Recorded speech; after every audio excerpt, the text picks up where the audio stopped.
Om Shanti. Good morning. आशा ही नहीं पूरा विश्वास है आप सभी बाबा के रूहानी रतन बहुत बहुत मौज खुशनुमा होंगे। प्यारे साथियों, आइए सुनते हैं बाबा की मधुर मुरली का सार। मीठे बच्चे, बाप का मददगार बन इस आयरन एजेड पहाड़ को गोल्डन एजेड बनाना है। पुरुषार्थ कर नई दुनिया के लिए फर्स्ट क्लास सीट रिजर्व करनी है। कई लोग सोचते हैं कि भविष्य का लालच बाबा देता है। ये कोई प्रलोभन नहीं है, ये अटल सत्य है। क्योंकि हर रात के बाद जैसे दिन होता है, ऐसे ही सतयुग का सवेरा भी झांक रहा है। वहां पर पूरा संसार होगा, एक साम्राज्य होगा अटल अखंड, तो वहां पर पद पोजीशन भी होगी। वह कहते बच्चे, मीठे बच्चे, बाप का मददगार बन इस आयरन एजेड पहाड़ को गोल्डन एजेड बनाना है। पुरुषार्थ कर नई दुनिया के लिए फर्स्ट क्लास सीट रिजर्व करनी है। गोवर्धन पहाड़ का मिसाल भक्ति मार्ग में चलाया है और उसमें एक महत्व है उंगली का, एक उंगली है ना। तो ईश्वरीय सत्ता जब धराधाम पर आती है इस कलयुग की रूपी पहाड़ को सतयुग में परिवर्तित करने, तो बाबा कहते बच्चे, तन मन धन, ये तीन उंगलियों का जो सहयोग है ना, इसमें तीन होता है, 1 2 3, तीन खांचे होते हैं ना। तन मन धन से ईश्वरीय कार्य में साथी बनना, सहयोगी बनना, ये बहुत बड़ी बात है। प्रश्न, बाप की फर्ज अदाई क्या है? कौन सा फर्ज पूरा करने के लिए संगम पर बाबा को आना पड़ता है? बाबा कहते बच्चे, बीमार और दुखी बच्चों को सुखी बनाना। बीमार और दुखी बच्चों को सुखी बनाना। कौन सी बीमार? जो आत्मा की बीमारी है। हम आत्माएं बच्चे हैं ना शिव बाबा के।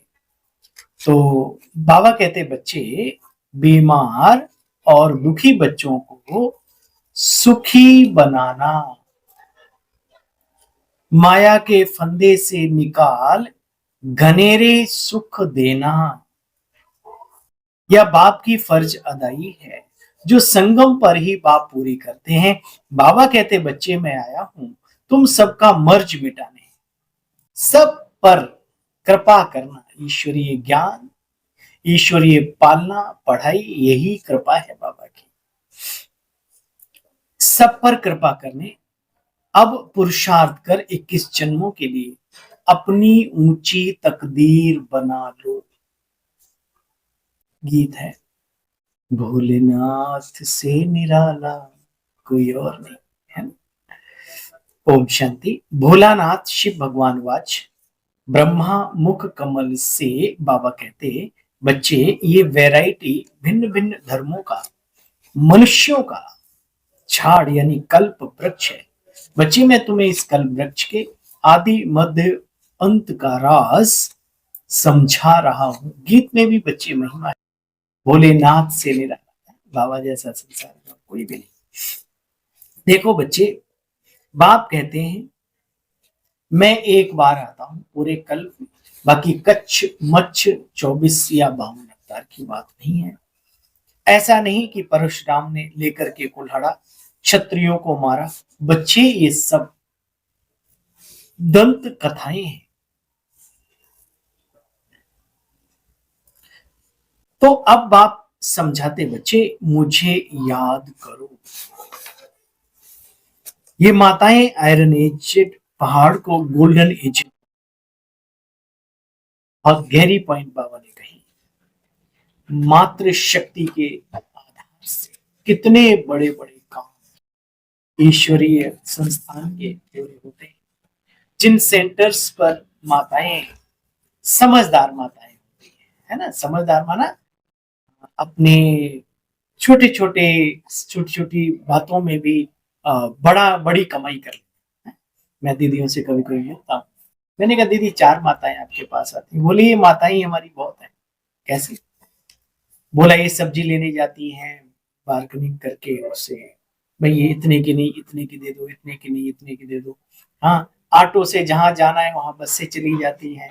जो काम मजदूर करेंगे आकर के वो काफी खुद कुछ कर लेती हैं, और वो पैसा बचा करके, यानी पति के ऊपर भी लोड नहीं पड़ता। और वो बाबा की भंडारी में हर तरीके से, चाहे तन के द्वारा, मन के द्वारा, धन के द्वारा, किचन की सेवा है, बहुत तरीके की सेवाएं होती हैं, आप सब जानते हो, और भंडारा भरपूर करके रखती है ना। भाई भी करते हैं, लेकिन माताओं की जो भावना है वो बड़ी वंडरफुल है ना, ये आप सब जानते हैं। तो इसलिए सीखना है इन माताओं से। बाबा कहते हैं माताएं क्या करेंगी, कलयुगी पहाड़ को हटा करके अपने ही तन मन धन से क्या कर रही हैं, नई दुनिया स्वर्ग की स्थापना कर रही। तो ऐसी को वंदे मातरम, है ना। बाबा कहते बच्चे देखो, मैं कल्प कल्प आकर के अपना फर्ज पालन करता हूं। जानते हैं कल पहले वाले सिकीलदे बच्चे ही आकर के अपना वर्षा लेंगे, और ले रहे हैं, आगे आकर के लेते रहे। ऐसे नहीं बच्चे, बिना पुरुषार्थ के कुछ मिलता है। पुरुषार्थ करना है, लेकिन पुरुषार्थ जिन्हें करना है उनका भी ड्रामा में फिक्स है, ये भी पक्की बात। बाबा कहते बच्चे, इस दुनिया में तो अनेक अनेक मत मतांतर हैं। कोई कहते हैं हम तो हैं ही सदा सुखी, अरे तुम कभी बीमार नहीं होते हो। वह तो कहते हैं रोग आदि शरीर का होता है, आत्मा निर्लेप है। बाबा कहते बच्चे, चोट लगती है तो दुख कौन फील करता है, बॉडी थोड़ी करती है। डेड बॉडी में क्या पत्थर मारो काट दो, कुछ महसूस होगा क्या, दर्द जड़ हो जाती है। तो बाबा कहते बच्चे, दुख सुख, अच्छा बुरा, चटपटा खट्टा मीठा, ये सब जीवा के द्वारा स्वाद लेना, आंखों के द्वारा देखना, ये सब आत्मा का खेल है, ना कि शरीर का। शरीर के थ्रू आत्मा अपना काम करती है। जैसे ड्राइवर कार के थ्रू है मंजिल को पहुंचाता है, पता होता है कहाँ क्या प्रॉब्लम है, ड्राइवर को सब पता होता है। बाबा कहते बच्चे देखो, बाकी तुम बच्चे जानते हो, ऐसे मत समझो देरी से आने वाले कैसे पढ़ेंगे।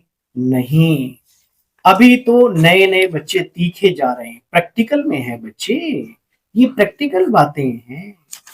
रावण कोई चीज नहीं है, कोई व्यक्ति विशेष नहीं है। रावण क्या है, 5 विकार, नरक का द्वार, स्त्री के और 5 पुरुष, दशानंद दिखा है ना।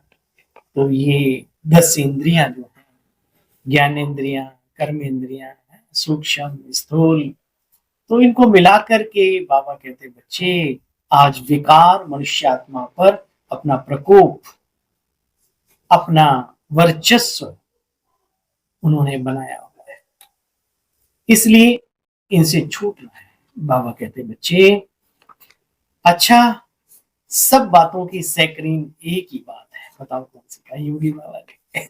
टच हो गया ना, चलो बहुत अच्छी बात, जिनको ये बात टच हुई। बाबा ने कहा सब बातों की एक ही सैकरीन है बच्चे, मन मना भव।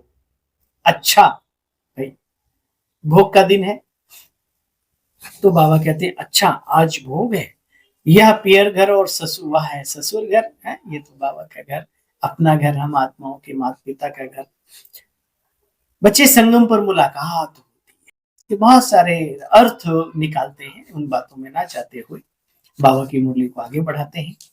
पियर घर क्या है, ससुर घर क्या है, और संगम की मुलाकात क्या है। कोई कोई जादू समझते हैं।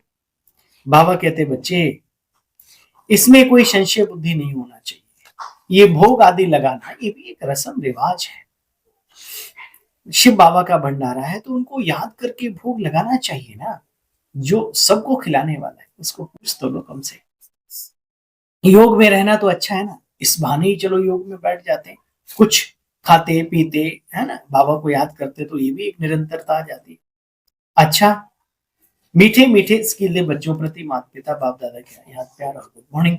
रूहानी बाप के रूहानी बच्चों को नमस्ते। बाबा आप सार का भी सार सुनेंगे। स्वयं को ब्रह्मा मुख वंशावली समझकर पक्का पवित्र ब्राह्मण बनना है। कभी भी ऐसा कोई कर्म नहीं करना जिससे हमारा ब्राह्मण कुल कलंकित हो। बाप समान निराकारी निरहंकारी अब बन अपना फर्ज अदाई पूरी करनी है। रूहानी सेवा पर बच्चे सदा तत्पर रहना। वरदानी बाबा का वरदान है, स्नेह की शक्ति से माया की शक्ति को समाप्त करने वाले संपूर्ण ज्ञानी भव। स्नेह में समाना ही बच्चे संपूर्ण ज्ञान है। स्नेह ब्राह्मण जन्म का वरदान है। संगम युग पर स्नेह का सागर स्नेह के हीरो मोतियों की थालियां भर भर कर दे रहे हैं, तो बच्चे स्नेह में संपन्न। चलो कुछ नहीं आता, लेकिन स्नेह स्नेह सबको, सबके प्रति स्नेह की भावना भी रखो, शब्द भी, दृष्टि भी, नजरिया सब, है ना? बच्चे स्नेह में संपन्न बनो। स्नेह की शक्ति से परिस्थिति रूपी पहाड़ परिवर्तन हो, पानी समान हल्का बन जाएगा। माया का कैसा भी विकराल रूप व रायल रूप सामना करे, तो सेकंड में स्नेह के सागर में समा जाओ, तो स्नेह की शक्ति से माया की शक्ति समाप्त हो जाए। आज की मधुर मुरली का स्लोगन है, तन मन धन, मन वाणी और कर्म। तन मन धन, मन वाणी और कर्म से बाप के कर्तव्य में सदा सहयोगी ही योगी आत्मा है। सुना योगी आत्माओं की परिभाषा, तन मन धन, मन वाणी कर्म से जो ईश्वरीय कार्य में सहयोगी है, वही सच्चे योगी है। अच्छा भाई, ओम शांति। सभी सच्चे सच्चे योगियों को कल पुनः मिलते हैं बाबा की मधुर मुरली का साथ। तब तक के लिए ओम शांति। कई लोग पूछते हैं कि भाई आपने सर क्यों मुंडन करवा लिया, क्या तुम्हारा बचपन में नहीं हुआ था? चलिए आप सबको मैं बता देता हूँ। हमारी शारीरिक माताजी लौकिक, उन्होंने 24 नवंबर को अपना पुराना भौतिक शरीर छोड़ा। तो दुनियावी सिस्टम में ये सब भी आता है हिंदू संस्कृति में, तो उसी हिसाब से किया गांव में उन लोगों ने, तो अच्छा है थोड़ा सा। हाँ, इसमें कोई बुरी बात नहीं है। तो कई लोग पूछते हैं, इसलिए मैंने बताना वाजिब समझा है।